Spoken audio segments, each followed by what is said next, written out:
overfishing has brought wild sturgeon to the brink of extinction. So to satisfy demand and save the wild fish, sturgeon farms were set up.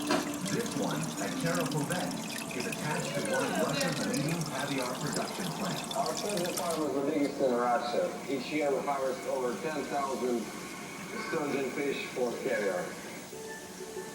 The first obstacle the farmers have to take into account is the weather. The farm is 300 miles northeast of Moscow, and in winter the water's too cold for sturgeon to survive. So amazingly, they heat the river, using energy generated by the local power plant. Indulging the fish like this is only justified by their phenomenal value. In heating the river, the farmers are investing in the sturgeon's future, but that investment doesn't reach maturity for a long time. It takes over a decade before sturgeon can be harvested for the very best caviar, but they're useful to the farmers long before that. By the time they're 5, the females are brimming with unfertilized eggs.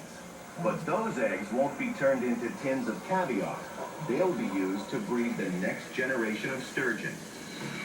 The challenge is extracting the eggs without killing the precious fish. The sturgeon are caught and taken to a warehouse, which is like a cross between a fishmonger's and a hospital delivery room. The sturgeon get a full ultrasound scan to check on the health of its eggs, much as any mother would in the run-up to the birth of her baby. But this fish won't carry her eggs to full term. The sturgeon surgeons make a small incision in the fish's belly to release her eggs, followed by a gentle massage. The technique is called stripping and doesn't kill the fish. This procedure is repeated every 14 months, producing a steady supply of unfertilized eggs while allowing the female to return to the heated river.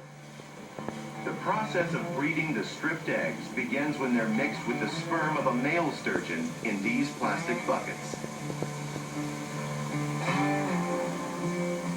Fish breeders place the fertilized eggs in incubators for 7 days, where conditions have to be perfectly controlled.